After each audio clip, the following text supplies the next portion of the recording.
Hogstyle.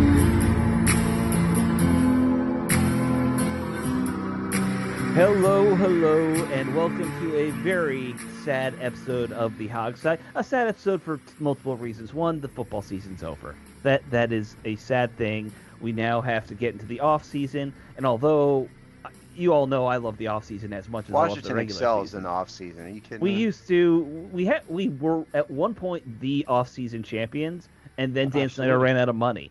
Remember, like he ran out of Yeah, money and but they then stopped that doing was when he that. had all the drama, though. That's when he got caught with a bunch of, That's true, and scantily clad women in Colorado, and was we were taking pictures of champions naked for a different cheerleaders and reason. It was Well, a that was was the shut second up in half. Congress. That was the second half of the Dan Snyder era. We're talking about the Deion Sanders, Bruce Smith, Jeff George era. And Right, all there his was money that. out to guys that are well past their prime. There Yeah, was that that. was definitely off-season championship there. Yep, Yes, it was. and then there was like a 3 year lull between when he like stopped being able to afford good players, and then all the stuff came out and that got him kicked out of the country because he has not returned to the United States since. And he's Um, not done one single interview that I've seen either. Right. No. right. Um, Dan, Anyway. if you're listening, we'd love to have you on the Hog Side. yeah, that I would be promise I fun. didn't write a satirical obituary about how you killed the Redskins. That would be fun. That would. I don't know how we would handle that, honestly. Well, considering he yanked our credentials, Right. I mean, it might not go well, but It would not. I mean, does he have enough phone books to get himself up to the height of the camera, or that's true. I mean, because you're barely there, and you're 4'10", and you're taller than him, so Dave would play By at center least on 3 the Dan feet. Snyder. Dave plays center on the Dan Snyder Dave would basketball be the team. left tackle. You can't on the football team, the Dan Snyder football team. Yeah, I went with basketball because height's more important. I know. All right. Well, let's get to the real topics. First, I think we have to talk about the very sad news came out right before the Super Bowl, and that was the passing of Sonny Jurgensen, a legend on the field in Washington, a bigger legend for people my age and even your guys' age, honestly, with his radio broadcasts. Sonny was the voice of Washington during the championship run on the radio. Uh, Steve, I'm sure you did this. I know I did this. When they were playing, you turned the radio on and turned off the TV sound. That was a thing I that have everyone done that. that many was the thing times, yes. everyone did in Washington D.C. You listened to Sonny, Sam, and Frank. Uh, Sam's gone, Sonny's gone. Just he's 91, so it's not like it's like gone too soon. Obviously, that's a great Yeah. long life he had, but it's still very bittersweet, I think, for a lot of Washington fans.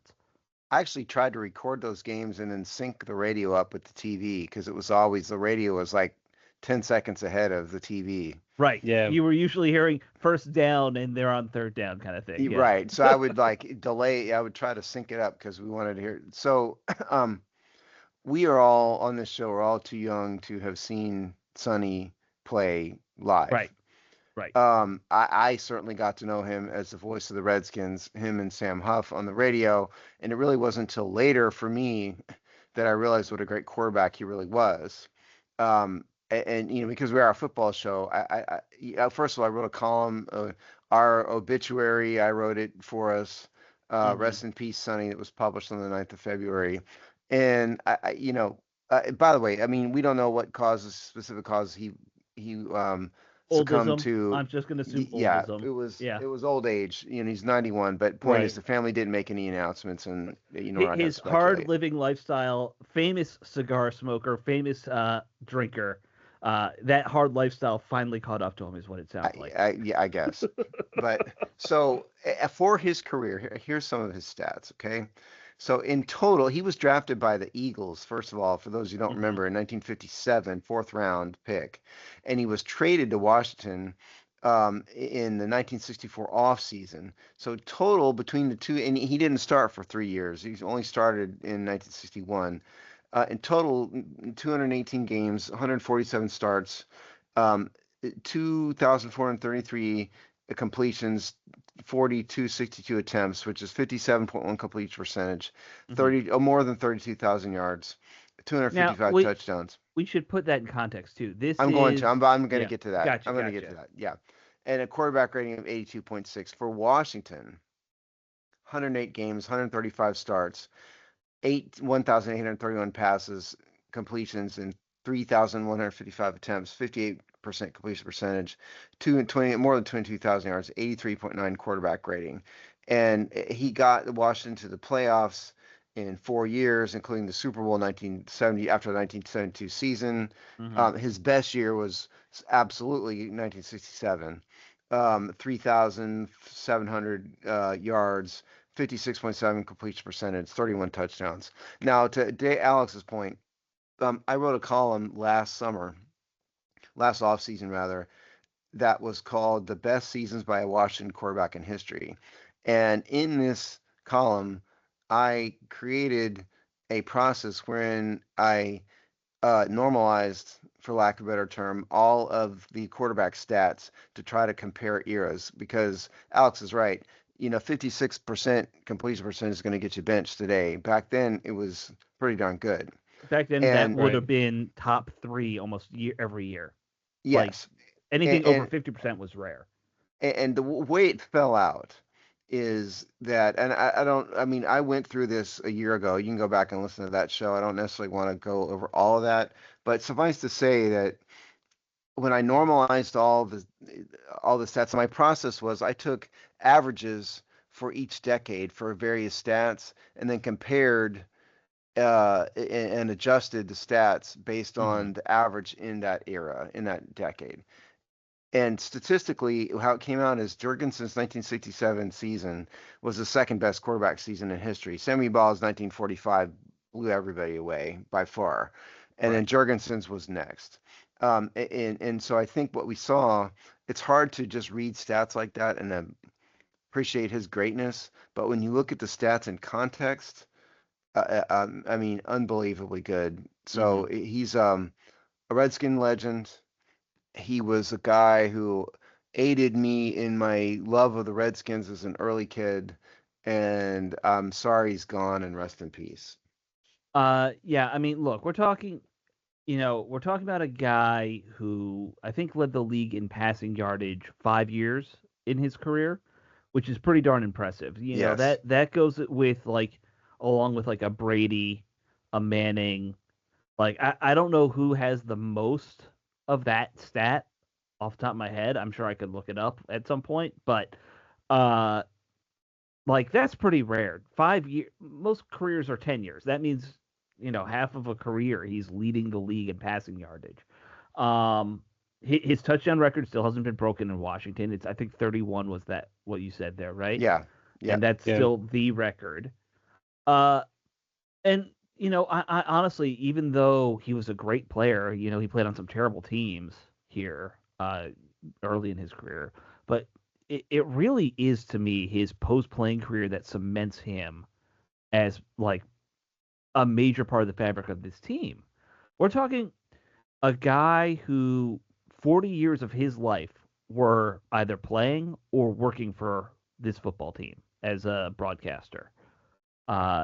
That's rare. Those guys are never going to exist again.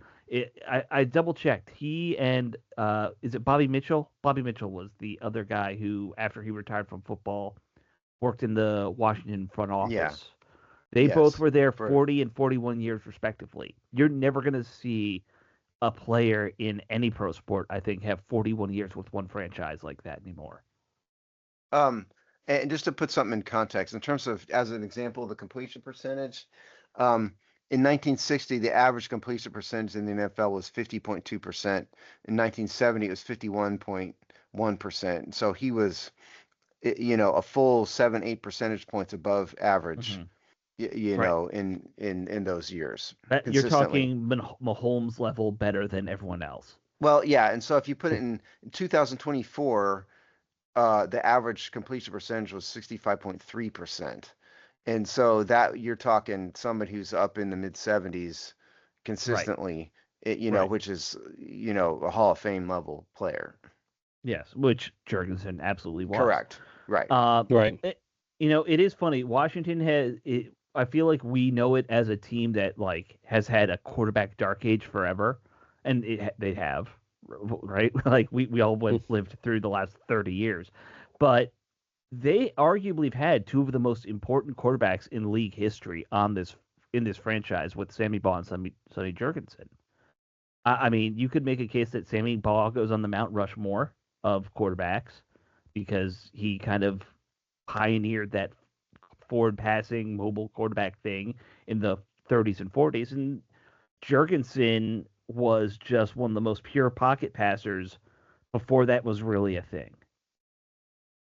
Yeah. Yeah, I mean, Go ahead. I'm obviously I like you guys. I didn't watch him play, and I didn't get a chance to really listen to him until more the streaming side of things happened, where I was able to hear him up here in Philly. Mm-hmm. And even when I was even when I was not actually overseas, out in New Mexico around that time. That's at that point. But the one thing that I've always understood with Sonny Jurgensen is that he kind of revolutionized the game in terms of his downfield throwing, his way he was able to read a defense, hold defenders the way that he did, adjust throughout the game. There weren't many quarterbacks that really did that at that time. It was more or less come back in the pocket, first read, second read, and check it down or run or whatever. It wasn't he was a tactician in the pocket throughout the game, throughout his career. Not many quarterbacks were like that. So that's from some of the things that I've heard people talk about with him is but the one thing that he always presented in any highlights and big game moments that I noticed, it was a certain aura on the field that he gave, almost like a Joe Montana, cool on the field. You always knew that you were still in the game with him on the field. He never cracked under pressure, and when he stepped on the field, it was always like, okay, so what is he going to do now to engineer a win for this team or whatnot? So it was kind of one of them guys where I kind of wish I really, just like you guys, kind of wish I really had a chance to watch him play in person. But I mean, Born in the wrong definitely era, a rare man. talent at that time. I mean, I do think he was ahead of his time in terms of passing, and I think he was one of the players that helped usher in a more modern passing era. Right. Mm-hmm. I mean, for me, though, and Alex too, I would assume, when you're growing up in DC, and obviously I was there a couple times in military and everything. Alex is a native, but when I was there, I remember first turning on those Redskins game and thinking, these two guys know everything. Yeah. Sonny and Sam, I didn't know who they were, back then as a kid. I just knew that they were the Redskins to me, Right. Right. the voice of the Redskins to me. That is who I listen to every week. And their like banter back and forth. It was They're outstanding. Yeah, that was one of the. It will probably. I don't think you'll ever be able to replace or replicate Not that like that. broadcast. I No. was fortunate enough to meet Sam Huff one time, but I never met Sonny and always wanted to. Yeah. Yeah. So look, he's a Washington legend. I don't Hmm. think he gets enough credit in just the annals in the NFL, really, because a lot of those teams, to Dave's point, were terrible. I think you said it, Dave. I mean, they never won a Super Bowl. They lost pretty handily to the Dolphins in Hmm. '73 in the '73 Super Yeah. Bowl.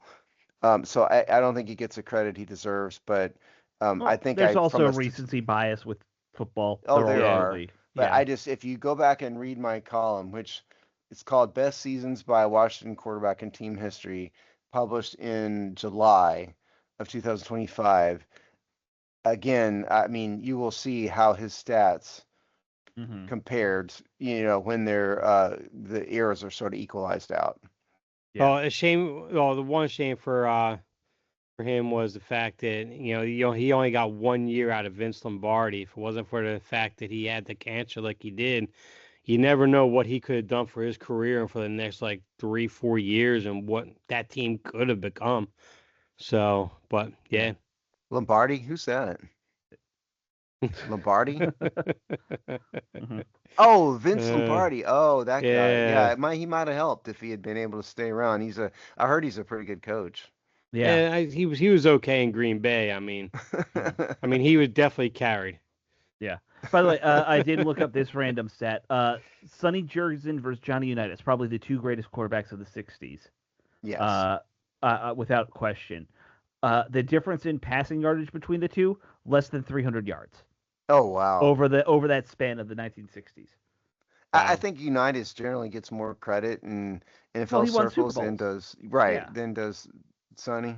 Yeah. You win Super Bowls, you're going to get more credit. I understand that. You know, like it. It just can't be emphasized enough how bad some of those Washington teams were, though. Well, maybe if they Yeah. had desegregated a little faster and They had had an black owner players. that didn't really believe in normal values, shall we say, or good Yeah. values. Yes. Right. Cutting out some of the best athletes in the country from your football team was not a smart move. Who would have No, it thought? was not. Who would have thought? All right. Speaking of the best athletes in the world, there was a game to decide who the best Whoa, team in whoa, the whoa, world whoa, whoa, was. whoa, whoa, whoa, whoa. You missed one. Let's go Oh over no, Barry yeah. Wilburn. Let's do Barry Wilburn first. Very sorry about that. Yes, Barry Wilburn, another former Washington Redskin, passed away as well. This one even more tragic. He died in a house fire. He was only 62. Wilburn, for those of you who don't know, and I was a little kid, so I didn't remember him, but he was a cornerback from 1985 to 1989 here in Washington. So he was on that 87 team that won the Super Bowl against Denver. He had two picks in that game. I think we always focus on how well the offense played in that game, but he had two picks in the Super Bowl, guys. That's pretty impressive. Well, and he was all pro one year in '87. I Hmm. definitely remember him. Yeah, Outstanding. He wasn't one of the bigger names on the team, I would say, but he was one of the solid players that was there in the mid '80s for the yeah. kind of middle of the run. I guess shall we say? I What a mean, tragic. definitively the second Yeah, of three Super Bowls. Yeah, right. Yeah, definitively, right. yeah, I mean, certainly a tragic way to go. I mean, it's just horrible. A yeah. house fire. No, awful. Rest in peace to another Washington legend. Yeah, yeah. That one really is sad as well. Obviously, we focused a lot on Sonny because he's a Hall of Famer, but we did. You don't want to overlook another great player Yeah, well, you passing did like that. overlook him, Yeah. Alex, so shame on you. I had it Yeah. written right here. I was just ready. I saw a good transition to talk about the Super Bowl, and I took it. That was my mistake. So now we'll have a crappy transition into the Super Bowl. A Speaking of crappy. fire, speaking of dumpster fires, Speaking of fires, Seattle routing New England to win the world championship here. Uh, 29-13 game in a game that I don't think either team had 13 points going into the fourth quarter. I think they set a So record on punts also, did they not? they, I believe, set a record on punts. And a It record on field goals. and a Well, yeah, one for Myers anyway. Five field goals. I yeah. mean, the best thing I can say about this is this game bored me to tears. In terms of football games, it was really, I mean, it got a little better at the end, but for the most part, it did not live up to the hype, No. and it was a pretty boring Super Bowl. And the ratings are gonna, I would assume, reflect that as if when you look at and we'll get into this in IJB, but when you look at the ratings at the beginning compared to the ratings at the end, they went Hmm. down. Yeah. Which is ironic because that's when the game got good. Um, so I was disappointed by one thing and one thing alone with the Super Bowl. New England screwed up by scoring because like we were really very close to seeing like the first shutout in a Super You were Bowl. rooting for that. I saw the tweet I thing you put out. You absolutely were was rooting root. for it. Why? Who wouldn't root for a shutout in a Super Bowl? That'd be awesome to see. Well, and it wouldn't be awesome to see, but at least it would be something historic. Right. Then it was Historic things are good. just another Yeah. boring Super Bowl instead. Yeah. Yeah. Once New England put up a touchdown, I was just disappointed in them. You know. They should have complied with the historic ineptness. Right. I don't know. I wasn't that disappointed in the game. I don't mind the defensive game. I really appreciated the Mhm. defense that Seattle has. And here to find out after the game too, the way that Mike McDaniel runs his scheme involving Mhm. blitzes. You don't know who's blitzing until the defense actually huddles. It comes together, and And at that moment in time is when it's decided on who's going to blitz. So it's very tough for a quarterback to read. But I wasn't shocked by how confused and duress under duress that Drake May was in his game. Year two, I think I think it really showed. I really don't think Drake May had a great playoff to begin with anyway. No, he You know, was he was he was definitely struggling. yes, he was definitely showing his inexperience. Um, but the Patriots defense was solid throughout the game, of course, but the one thing that it proves is that you can throw a mediocre quarterback on a team and still win a championship with them as long as that defense can carry and overcome the mistakes by what Darnold had early on. He had probably about 3 picks in that game that probably should have happened.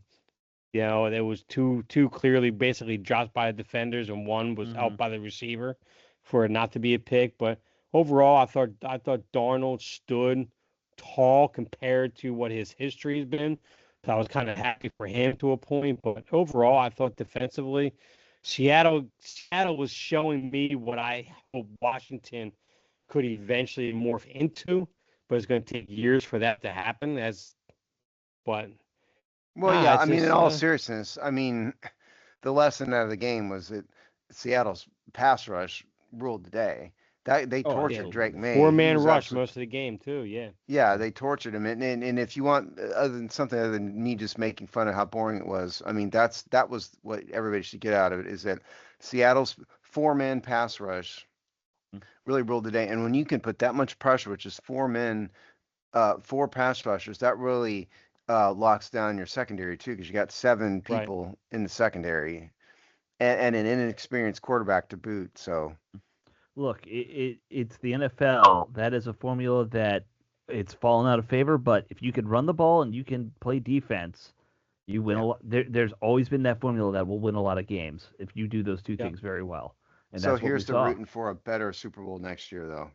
Oh, absolutely. Maybe one with a team from here and that would be nice. But I Mm. All right. can't be too picky.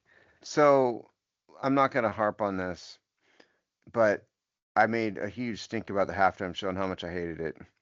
Um, how much I hated the selection of Bad Bunny. I'm not. We've been through it, and Right. I We think we talked all about sort that. of just. But I did do two polls. So that we'll do real quick, and then we'll move on. So the first poll was, how do you feel about Bad Bunny being this year's Super Bowl halftime performer? And the choices were love it, love his music, hate the music, hate it because of politics, don't care either way. 14%, and this was beforehand. 14% said love it, love the music. 50% said don't care either way. And then a total of 35% hated it because of either music or politics. So that was that one. And then if it was pull up the other one I did was, did you watch it or not? That was after. And so the choices were I watched Bad Bunny, I watched the Turning Point USA event, or I watched neither one or nothing. And at 59% watched the Bad Bunny, 18% watched TPUSA, and then 23% said neither one or nothing. That generally, I think, tracks with sort of what society seemed to follow. So, No, because society, in terms of who watched it, it was 137 were watching the Super Bowl, four watching Turning Points USA, well, no, and okay, you then want you you got want the truth. Here's what the truth would. That is not accurate. The that's the 100. live.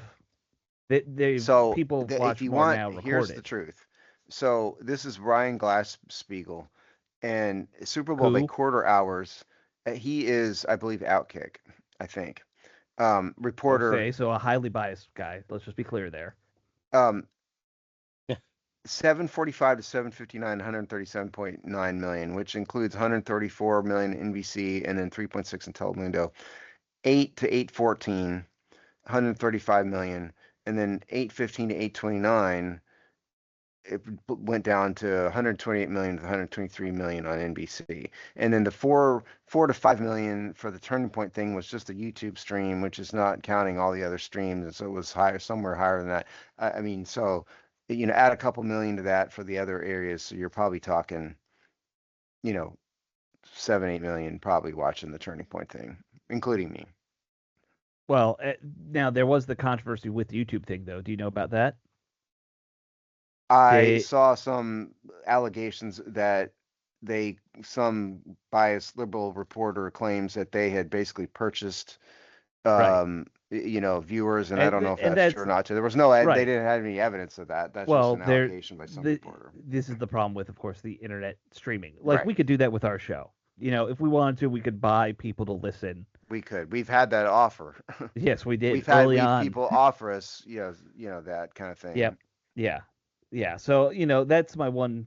You'll never get good numbers for online streaming because of that. You get them for No, TV well, still. and people need to understand something about these ratings. And again, we'll talk about this on IJB, but Bad Bunny aside, um, the ratings are so much higher in these recent Super Bowls because Nielsen has changed the way they've Right. measured this, Right. and so it's probably not. This Super Bowl is not the highest rated ever. The Bad Bunny performance was like fourth in the recent times, and what Nielsen has done is they are capturing all the streaming better, and then they're doing public broadcasts like bars and Right. stuff differently, and so the numbers are higher, not because there's more people watching it, because they're counting them differently. Just people Right. need to understand. So it's not fair to compare the Super Bowl 1999 or whatever Right. to this year. Well, if you go back far enough, the way they used to capture it was they'd literally have people just fill out a pamphlet and Oh, I say, did "Here's what it. I'm I watching." got one of those, Yeah, it was done on paper back in the day. Then they switched and to I remember the filling out some electronic stuff that boxes. that Yeah, I didn't actually watch that I wanted to support. right. And that's a lot of people did that. Yeah, Like if you wonder why certain shows that were terrible just kept on going, it right. was that throughout most of the 80s and 90s. And look, I mean, Alex and I vehemently disagree about some Yeah. things and about culture and everything. We're friends. We can respectfully talk about it. We're not going to get into Yeah, it too much we've been here, but respectful the whole time. yes, and right. But a lot of people can't be respectful about this kind of thing, Right. and that's when these debates go really haywire. And Now I I don't want to. will I think we need to move on. I really don't want to right. get to. I just I will wanted to say throw that out there Well, one so we tidbit I want ridiculous. to say about it. All right. I've been critical of a lot of the Jay-Z productions. I think this was the best production he's done as Jay-Z. In I terms of that watched. set and all that stuff, I think they did a great I job watched there. 0 seconds. I watched the Turning Point thing, which, by the way, I didn't know any of the country singers, but Right. Just real quick, the shame of this whole ordeal is that, every conversation includes you guys right here, and any place else, everything has to revolve around, and this is where society is anyway, which just aggravating to me, but whatever, is this conversation has to revolve, all these halftime shows recently have to revolve around some form of political topic, some sort of cultural topic, some sort. Mm-hmm. We can't ever put together a position of just looking at the entertainment with just neutral eyes, and this goes across the board, left, right, me as a center, whatever. It's just, and this is the frustrating part of the whole situation, because you know what? It seems like every halftime show is geared to go in one direction instead of just making a halftime show where it's everything is represented one way or another. Be creative with it. Find a way of meshing multicultural acts together. Find a way of meshing multiple genres together. Dude, I mean, because they had a couple halftime shows in the past when they were where they did that. The one with Prince was one of them, and it Mm-hmm. actually wasn't that bad. But that's just it, but that's not the goal of society. It's all about who can we stick, who can we piss off, yeah, and who can we aggravate, and whatever. It's just that's also another reason why I can't stand the halftime show, and how it's become a spectacle the way it has been. But that's fair whatever. enough. And just to correct myself, Ryan Glasspiegel is with Front Office Sports. Okay. Yeah. So big difference there. Well, it's what his bio on Twitter says: Front Office Sports Media, formerly New York Post, Outkick, TBL, Sports Illustrated. So he's been around to a bunch of things, including Outkick is very conservative. Is why yeah. Alex says it. Yeah. Yeah, they would definitely be on the bias spectrum of But the Front yeah. Office Sports is not.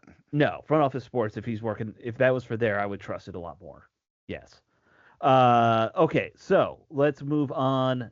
Back to the Super Bowl a little bit. I did think overall, like you said, Steve, disappointed, but in terms of excitement.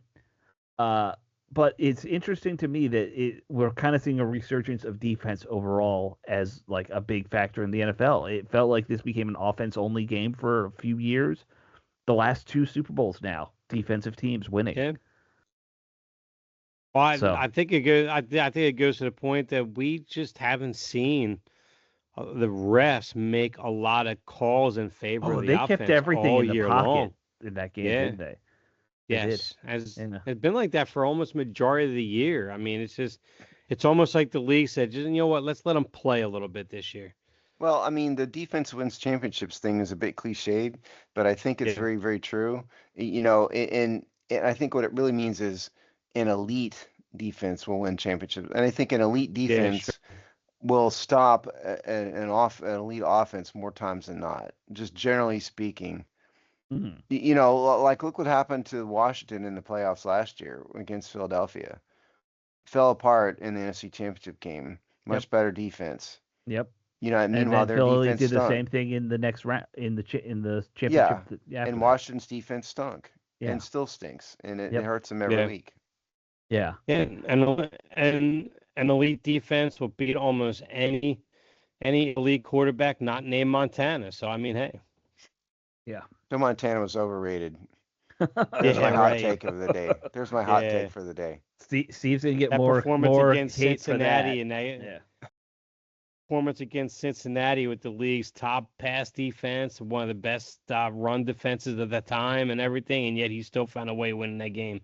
Wasn't Eh. great in that game, but he found a way to do it anyway. Mm, So man, Montana's the best. Period. That's where he I was a on. system quarterback, Dave. He's a system. you're making me quarterback. sleepy, Dave. All right, let's move on to speaking of all-time greats. Washington made what is already going to go down for me as, of course, their most important move of this offseason. We know where we're going with this. There we go. They have re-signed Tressway to his 13th year here in Washington now. The greatest punter of all time will return. Do we have the full contract? I just know they re-signed. No, it's not available yet.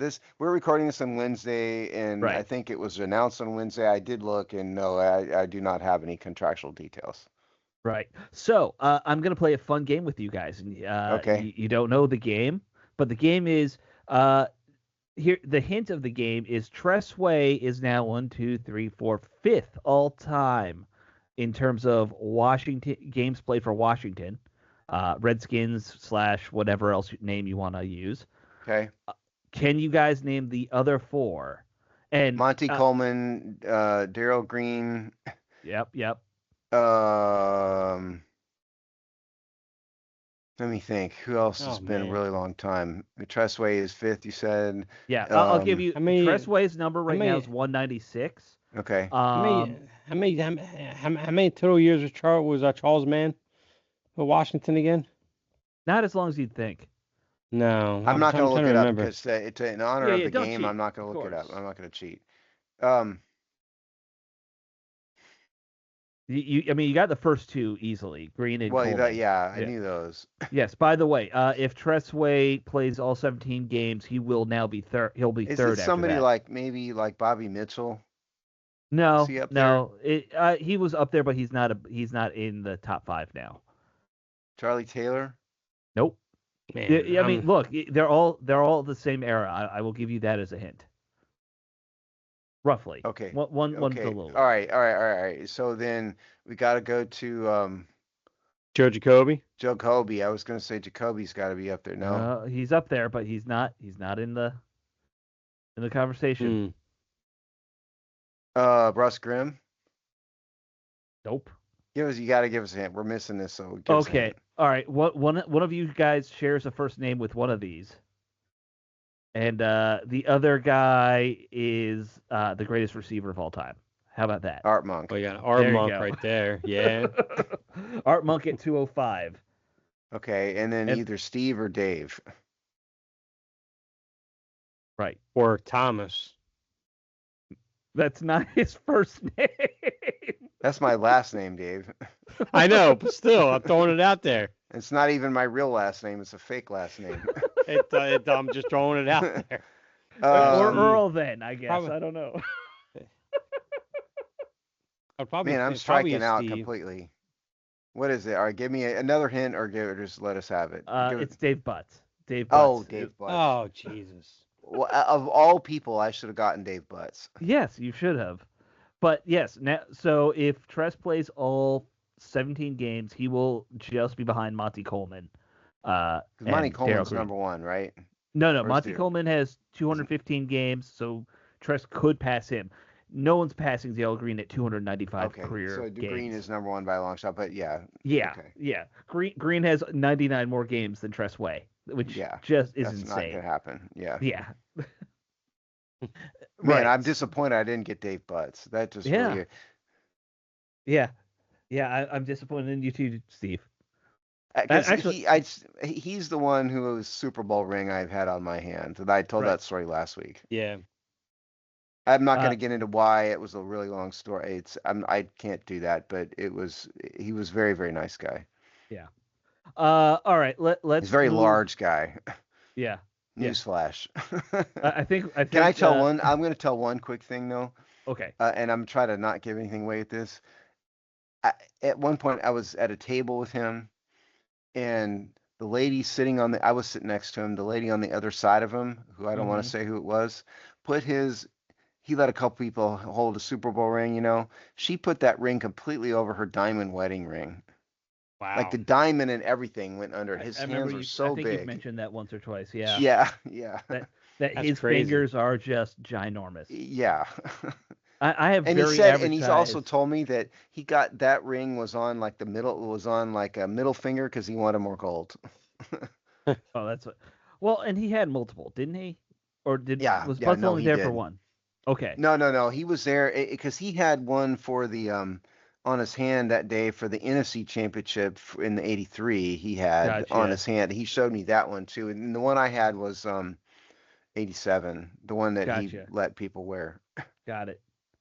All right. We do have to do our normal routine off season projects here. We of course have to cover free agency and the draft, another round of fun, position groups, possible free agents, possible draft picks.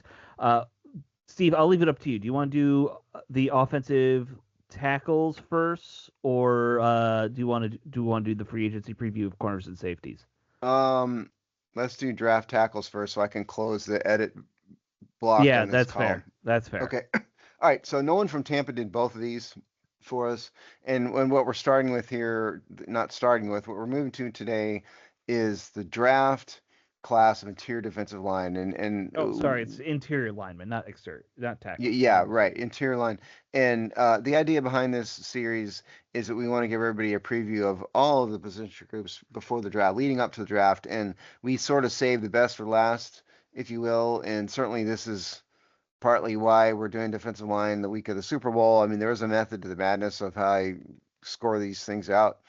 It's a little bit of your gut, but not entirely. Yeah, and some of this has to be moved around just because people can do stuff on certain days and stuff. But I definitely buried interior defensive line on a post Super Bowl show, Right. because I think Washington cares less about this one. All right, so here's the draft class. First of all, no one says the depth is on day 2. Kind of weak at the top of the draft. He's only got 2 guys on day 1: Peter Woods from Clemson, Caden McDonald, Ohio State. The day 2 guys: Kristen Miller from Georgia, Caleb Banks from Florida, Dante Corleone from Cincinnati, Dominique Orange, and others on day 2. I've seen Caleb Banks linked, I believe, to Washington here and there, maybe. He claims, no one not claims, states that Washington has interviewed a few of these people. They've interviewed David Blay from Miami, Brandon Cleveland from North Carolina State, Dante Corleone, who's from Cincinnati, Tommy Dunn from Kansas, Jacoby and Gilroy from LSU, Aaron Hall from Duke, Daryl Jackson from Florida State, Albert Regis from A&M, Landon Robinson from Navy, Gary Smith from UCLA. Peter Woods, I think, is the undisputed leader in the clubhouse in terms of draft eligible defensive tackles.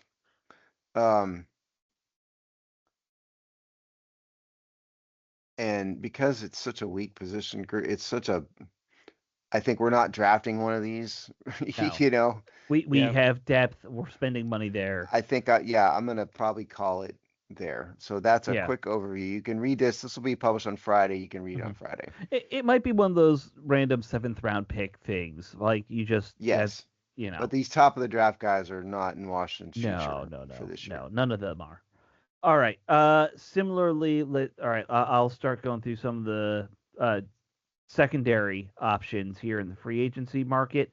Uh, Now, I'm going to boldly say, similar to what you were saying about defensive interior line, uh, Washington's probably not going to spend a lot of money on corners, right? Like they've already got two who they like. They're spending. I'm assuming they're going to cut. What's his name? But still, I don't think they're going to spend big money at cornerback this year because I think they've Toby drafted clearly well. agreed. Yeah, Yeah. they've drafted well. Um, but still, here's some of the top names that Tampa had on cornerbacks. You have Nashawn Wright of the Bears, uh, Alontae Taylor of the Saints, Eric Stokes of the Raiders, Jack Jones from the Dolphins, and Jalen Watson from the Chiefs. I mean, there's a bunch of it. It's cornerbacks. There's probably 50 free agent cornerbacks that I'm not going to go through every name. Um, there are some guys who they might go after, like for depth, like Arak Yassin, who he's 30 now. But he's played well for most of his career. You're muted, Steve. You're muted. Sorry, yeah, because our fourth cast member spoke up. I had to mute us. Right. He was a bit upset about the status of Washington's corner group, which is Right. really, Washington is not going to sign any of these big name players. And the reason is, they spent so much draft capital on this group, and Right. and for better for worse, Marshawn Lattimore is still hanging around, um, and so they're He just not going to. probably will be cut. Let's be honest. I would But assume, but right now he's not. And right. so I just don't see Washington. They're going to have to see if Trey Amos and Mikey Sandersill can make it as starters. They hmm have to. And so you're going to see some back of the roster types on here, but none of these guys in corners are going to be Right. But that's why I'm in thinking Washington's a guy future. like who I just mentioned there, or maybe like a Greg Newsome, someone who could be like a good third corner and step up if you have to, but you're not going to have to, pay him $18 million. You might be paying them 5-6 million. I could see something like that happening with some corners here. Uh, I do think the safety market, however, is interesting. There's a lot of good, talented safeties that are going to possibly be available. A lot of them are still on the younger side. You have Brisker from the Bears, who he's been really good this year. Cam Curl is a free agent again. Uh, I don't know about you guys. I still have the one who got away syndrome with Cam Curl. Um, that's That just is me. the guy they 100% should have kept. I don't know why they Right. let him go. I don't get I, it. well, he's an in the box safety. Why are we paying an in the box safety? I That think his dad was a bit of a pain, if I recall, but I mean, they Yeah. should have kept him. he was annoying on Twitter. Who cares? Like who isn't? But you I got think also got Twitter generally is annoying, and they need to right, stop paying attention to what right. Twitter But says. you also have Nick Cross, Gilman from the Ravens, Geno Stone, Reed Blankenship. Like there's a lot of good potential free agent safeties, and I know Washington's okay at safety, but I wouldn't be mad if they went out there and upgraded a little bit. Well, Dave, Because who's the draft safety? Caleb Downs. Caleb there's Downs. Caleb Downs too as an He option could out there. easily be on Washington if the Oh, draft very class likely he shakes could out. fall. Well, Yeah. all I know is that Durante Jones, our new defensive coordinator, was a defensive backs coach. Right. And the one thing that between him and Brian Flores' defense have always had were versatile corners, uh, just versatile secondary guys that can play all over the Mm-hmm. field. That's why a guy like Alontae Jones would be perfect. He play inside and then outside. I think he's a guy, and he's young. You can really build his defense around Brisker would give you what you wish you had in Will Harris. I know Mm-hmm. Will Harris had 2 more years left on a deal, but I mean those two guys are ideal guys for our new defensive coordinator. and I wouldn't be surprised if they made a push for one of those two. And Will Harris does not have 2 years left. I mean, he is 26 is it for him. Oh, is it? Okay. Yeah. Yeah, it was a 2-year deal. I mean, Yeah. they Okay. yeah, I mean, he's okay. Yeah. And everybody loves Jeremy Reeves on a personal level. You know, if for no other reason than he had the coolest Pro Bowl, All Pro announcement, whatever it was, Right. ever. Absolutely. But I don't know how good he is as a starter. You know, they could definitely use some talent at safety. And so, Yeah. who's the number one safety in the class there again, Alex? Caleb Downs. Well, Oh, Caleb, sorry. You're talking. Never. Okay. you're talking about free agents. I mean, I would put Curl as my number one. But it could be Nick Cross, it could be Geno Stone. Like, there's a lot of Oh yeah, I was talking about free agents, Dave. yeah, Yeah. free agents. Yeah. Brisker is the top one that Tampa listed there. I think you're right about Curl. I mean, Yeah, it may Curl be to biased me. just because we're used to seeing him, but Yeah, I think there's a little of that for all of us, sure, but uh, he also was a good enforcer, which I think they desperately need. Like, to me, if you can't make a guy like that help your team, like a good run stuffing kind of plays with a mean streak safety, I I, I see value in that personally. That'd be my guy. Tampa, he didn't really list any one in particular. He basically just put those, top 5 guys, any of them, be happy with it. Right. You know, um, he even suggests that they should probably try and go after 2. I will say that about Tampa. That was his thought: is why not go after, just fix the position. Don't worry about the draft. I don't think that's crazy. Because Especially if they target edge rusher or linebacker at that first pick. yeah, I will say the one guy who's going to be interesting to watch is Nick Cross from the Colts, because he's only 25 and he's a free agent. Most of these other it's guys are way a too couple young. years You old. gotta be 30 and above to be signed as a Right, free agent in Washington. right. We like that over the hill gang nostalgia, right? We got like the really Uh, way over the hill gang, not just over the hill gang. Oh yes. What was the average age of the over the hill gang? I don't even know. Was it like 32 or something like that? It was he was something like ridiculous. 44. I don't know. Yeah. For those who don't remember, because you're like me and you're, under 70, the Over the Hill Gang was George Allen's defense that he built when he came Just to for the the. record, all of Yeah. us, none of us remember it, Alex, Were on you this not show. alive yet when George Allen, or you would have been born by then, weren't you? I don't remember it. No. Well, you don't remember it. Okay, fair Yeah. enough. But you were born. I mean, I mean, my earliest memories of the Redskins, my earliest favorite player, it really came in like the late 70s. okay, fair enough. So For post Over me, the Hill Gang. yeah, I mean, my first favorite player ever was Chris Handberger. And the reason is, this is crazy, but he was number 55. Right. Somebody gave me a Redskins candle that was number 55, and I had that in my room. Mm-hmm. And I realized that Chris Handberger, who I had no idea who he was, but because he was 55 in my Redskins candle was 55, that was why he was my favorite player.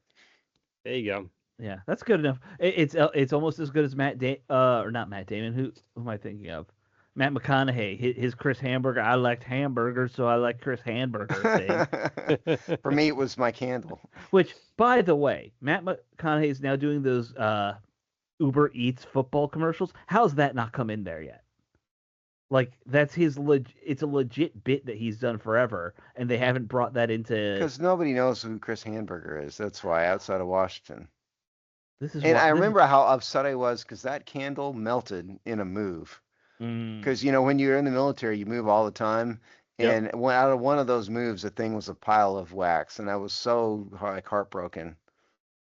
And then and then I remember when I was stationed in D.C. Memory time.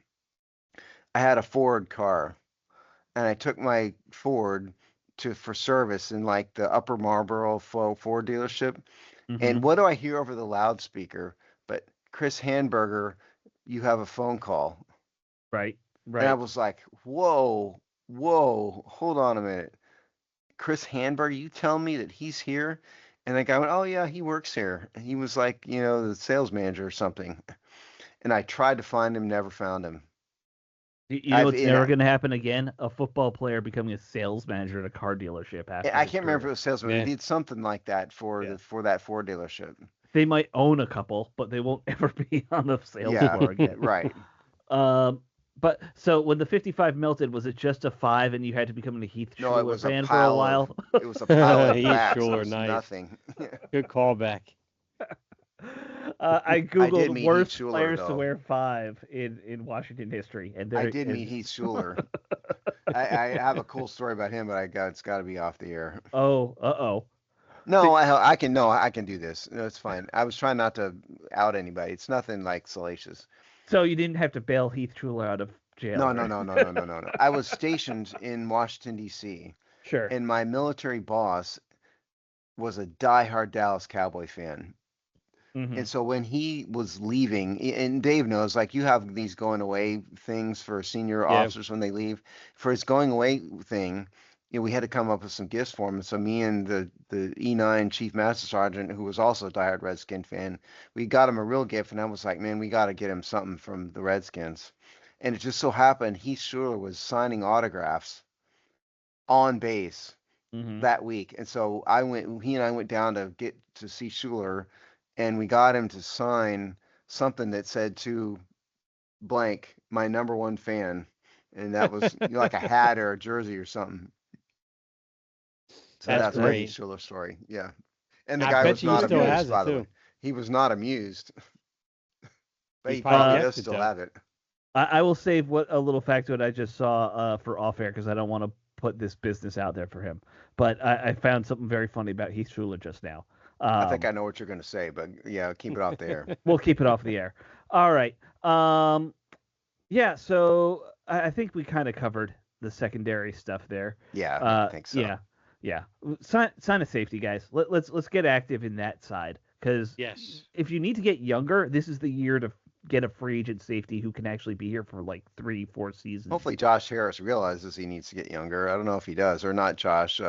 Adam Peters. Thank you, Adam Peters. Yeah. I think he's absolutely going to get us vastly younger this offseason. He has to. Yeah. His job's on the line. Speaking of getting younger, one thing we did not mention that we should at least mention, Bobby Wagner won NFL it's the Man of the Year award. What is it? The Walter Payton Man of the Year award. Walter Payton Man of the Year award. Thank you. So he's not just the team winner, but he won it for the whole league. Oh, good for him.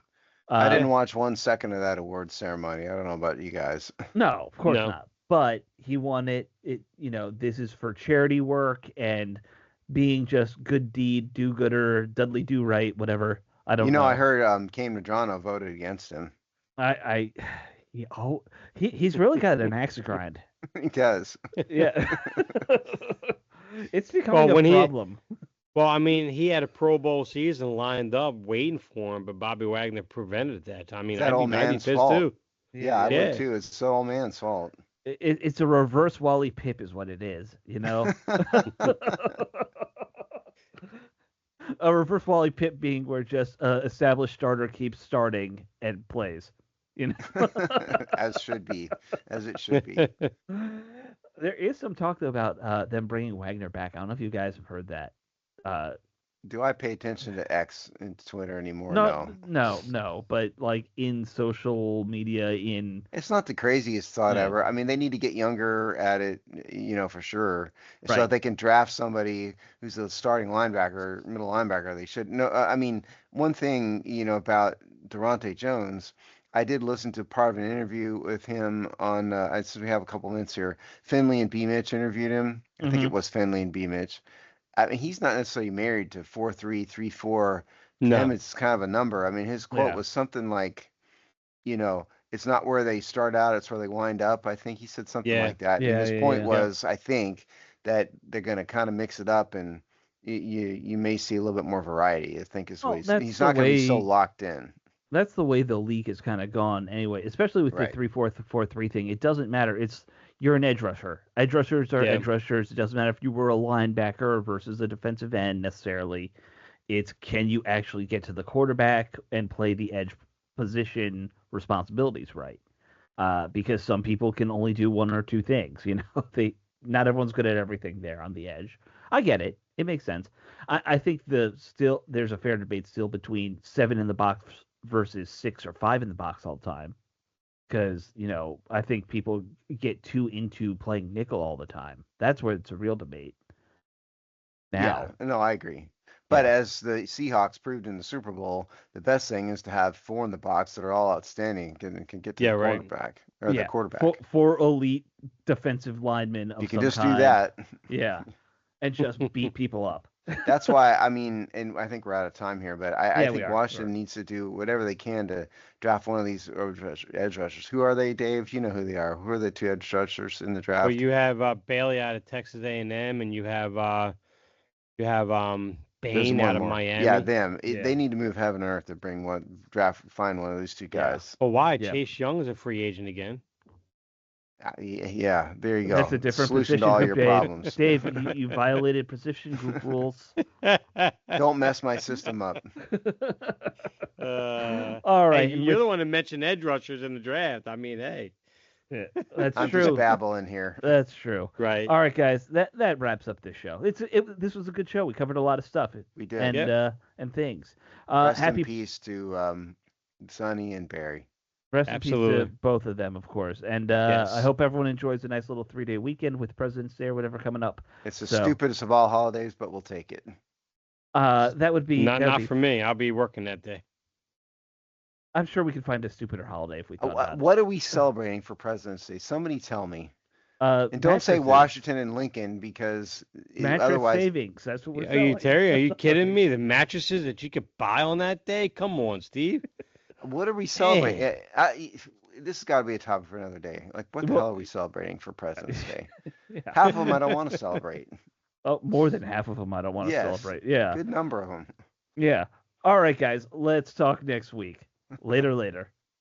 I have a real bone to pick about President's Day.